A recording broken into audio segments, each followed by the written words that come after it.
Welcome to the MLB Coast to Coast podcast brought to you by thelines.com. Coming to you from the West Coast, Josh Lander, joined as always by my guy Nate Weitzer on the East Coast.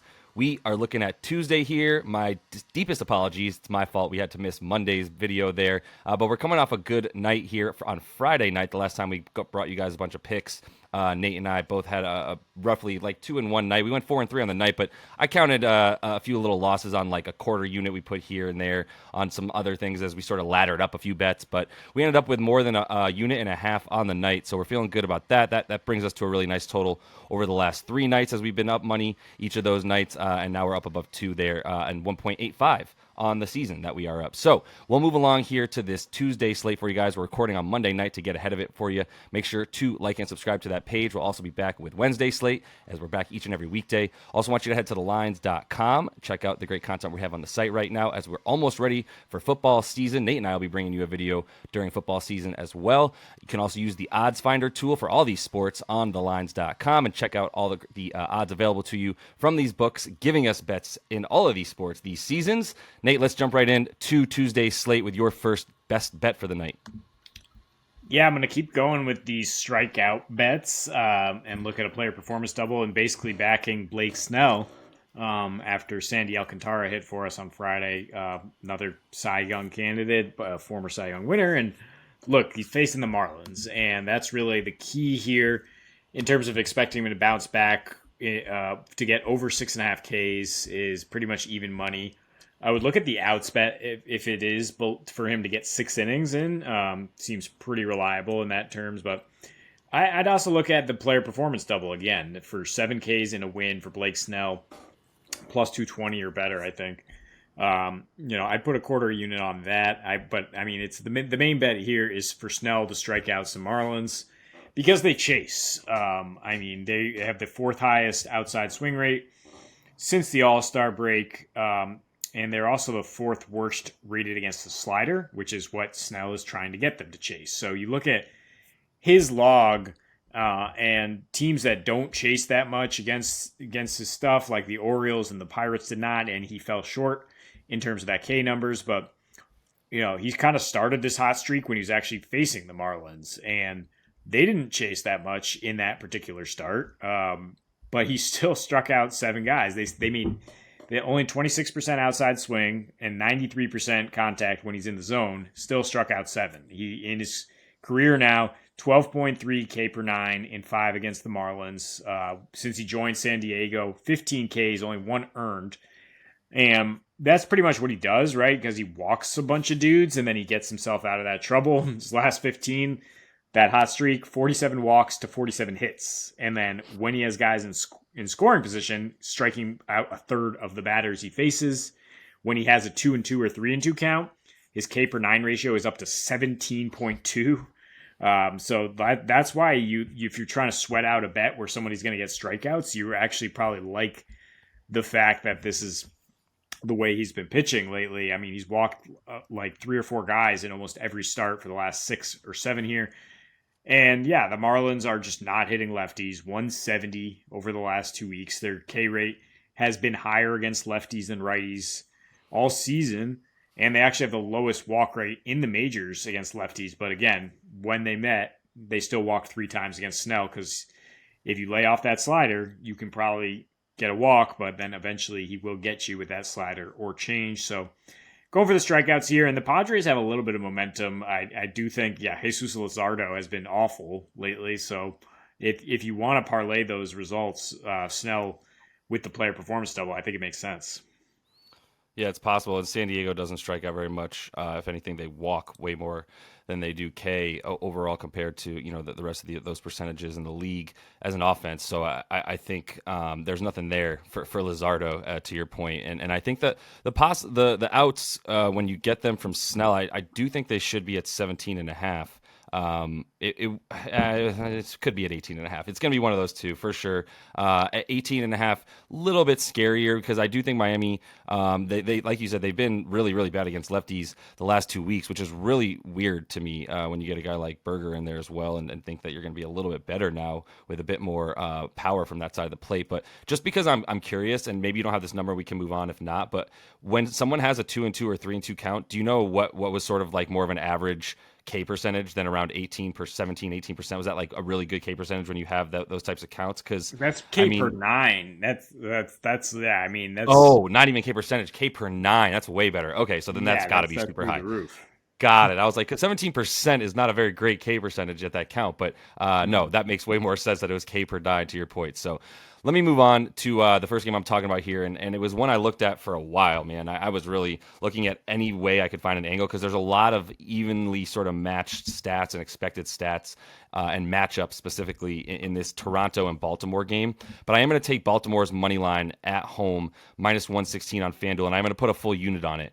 And I had considered an under as well, and I do think that's a pretty good play because I'm not really looking to fade Kikuchi here for Toronto. But my thing was what made this really easy for what this came down to for me was both of these teams have a very good bullpen. Both of these starters have been very good lately.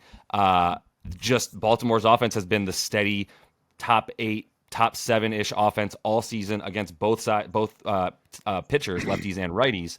And this Toronto offense has been awful in the month of August versus righties, and Grayson Rodriguez on the mound for the O's is going to be thrown from the right side, and they have the 5th worst WRC plus against righties in August. They have the 3rd worst batting average, the 4th lowest slugging. They strike out with the 13th highest K percentage, and this is an offense that obviously you expect more from. We talk about that a lot. Grayson Rodriguez has definitely come into his own, which is not super unexpected, for a young pitcher in his first league in the bigs, and really struggled for a bit and then really found it. But the thing, he always had some decent stuff whenever he was even struggling. And in his last 5, he's put it together to the tune of a 162 batting average against and an 8.85 whip, a 297 FIP. His xFIP is a little bit high for sure. He's gotten out of some jams as well and left a good amount of guys on base. Is pretty good with runners in scoring position as well. But this Toronto offense, as bad as it is, that's where the biggest difference here and the difference maker is that this Baltimore lineup versus lefties is still very good. It's a top 6, 7, whatever offense in the league, and has been every month. It's not like they've really had a down month, to be honest. You look at some of the matchups as well for Kikuchi against this Baltimore lineup, and he did have a pretty nice 6-inning, 1 earned run start against them in July, or I believe it was June actually. But still, the speed and the guys on, especially hitting from either both sides of the plate or right side, especially for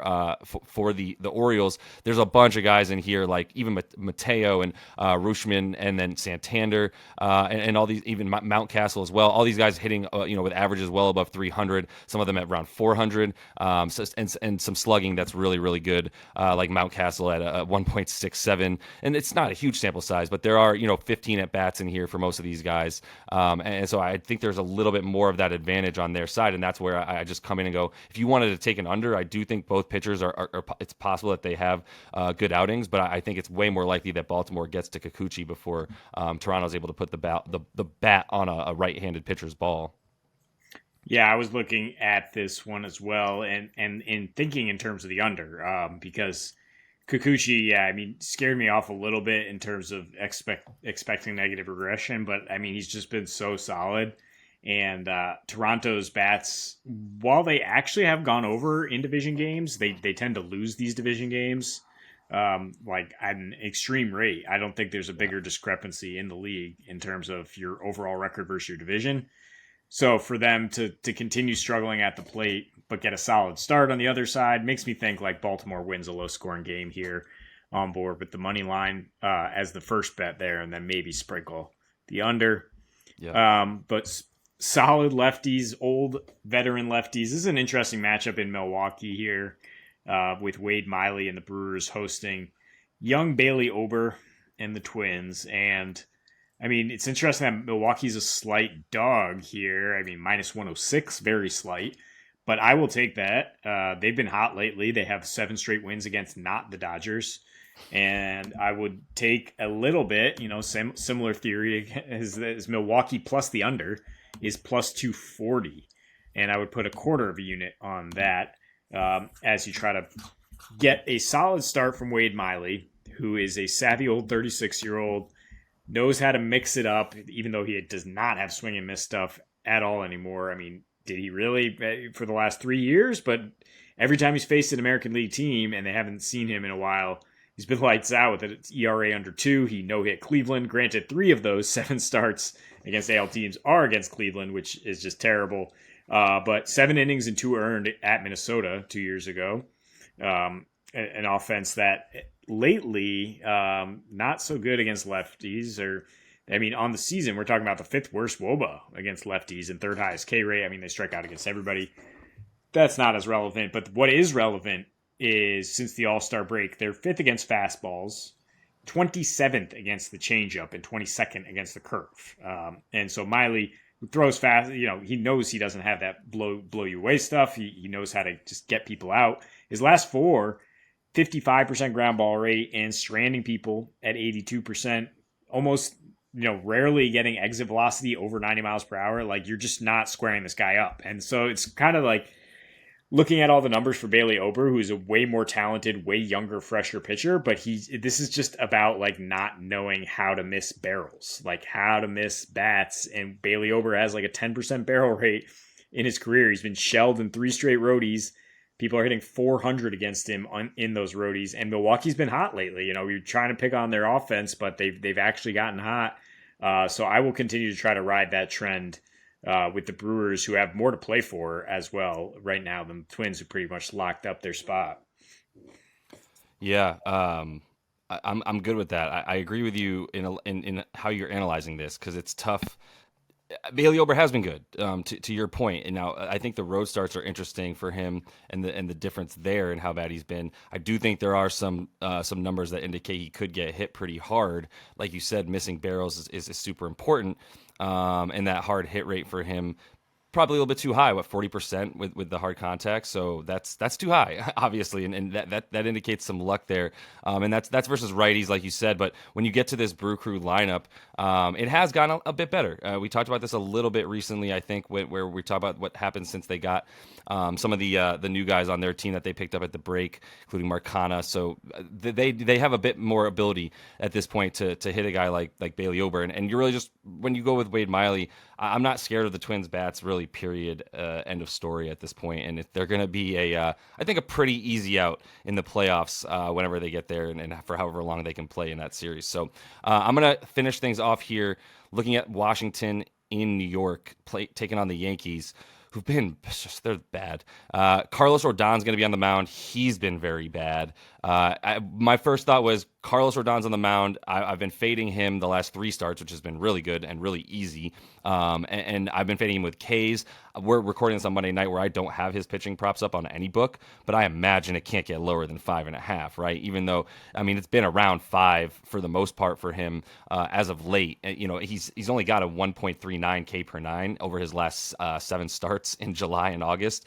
So it could get down to 4.5. I don't know if I'd feel comfortable at 4.5, but I might, because Washington, that's my first thought when I see them taking on a lefty is how much better they are against lefties than righties. And it's just sort of been a constant for me, is like Washington versus lefty, probably a lot of value that you're going to find there. Washington versus righty, fade, because they're not getting anything. And when you've got Josiah Gray on the mound, who's looked as awful as he's looked, I'm also fading him on top of fading Rodon. So the K's for Rodon under. I'm going first 5 over 4.5, which is probably ballsy when you're taking an over with the Yankees here, considering how bad their offense has been, especially against righties.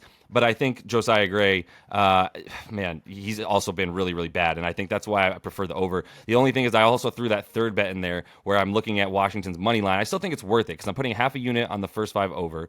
I'm probably going to put a full unit on Rodon if it's at 5.5. I just want to see what it is before I share a unit measurement there. And then the first 5 for Washington, the money line's at plus 146. I still think there's value there, and I put 0.3 units on that to potentially cover if there is no over and Josiah Gray pitches well against this awful lineup for the Yankees that so far in versus right-handed pitching over the course of since July, 4th worst WRC plus, the 8th highest strikeout percentage, 2nd lowest batting average at 214. slugging is all of it. The WOBA's bottom 5 as well. So they've just been bad. It's just that Josiah Gray in his last 7 starts has also been really bad. He's got a 30% hard hit rate. His 5.77 ERA and 5.94 FIP are absolutely disgusting. In his last 3, he went 3 innings versus Boston, giving up 5, 4.2, giving up 4 earned to Philly, and then 3.2, giving up 5 earned runs versus Milwaukee, which, say what you want, they are the 5th worst offense versus right-handed pitching this season in terms of WRC plus and the like, especially if you look over the course of the whole season. So if you're even being bad against righties, doesn't mean that you can't get hits off Josiah Gray, which is why I feel a little bit more comfortable about the over in the first 4.5. But Rodon, man, just fading him in every way, shape, or form. Maybe you just go with Washington's team total as well, that they're going to get over 3.5. That seems like a pretty good bet as well. I might even be talking myself into that being my favorite. I actually need to make sure that I know I'm talking about and that bet is even available, because if it's at 4.5, I get a little bit scared, but at 3.5, I would definitely feel good about the Washington, the Nats getting to Rodon here with his 7.33 ERA and 7.38 FIP since July started, as well as giving up 2.67 home runs per 9, and that hard hit percentage is all the way up to 45%, Nate, which obviously is good for like bottom 3rd percentile in the league. So I would feel pretty good that he's going to get hit at least a bit against a team that is decent against lefties. Yeah, the vibes are bad there in the Bronx. That this is time to let go of the rope, and there's really no one who's exemplified the vibes of this season more than Rodon, they were waiting to get back, and then he was just like a total pill, since he got back in there, and has completely lost his talent and feel for the game. And actually, the Nationals money line opened at plus 165, and so it's already been bet down that rapidly to plus 145 at FanDuel, as people are jumping on that, probably looking at Nats over as well, where that's available. Because the Yankees, after getting swept by Boston, pretty much can look at not getting a wild card spot and giving up, while the Nats, they don't strike out much, and they are like a pesky young team that I guess could keep piling on this hated franchise. Yeah, I wouldn't be at all surprised. I'm trying to see. I can't get the first 5 team total just yet, just total runs in general. But we'll see. Yeah, I would love to take Nats runs in that one. So hopefully by the time you're seeing this, you can get a decent market for them to score some runs on Rodon. But that is all the time we have for you guys in this one. Make sure to like and subscribe to that page. Continue to follow along with us, coming back to you each and every weekday this season. So until we see you next, happy betting.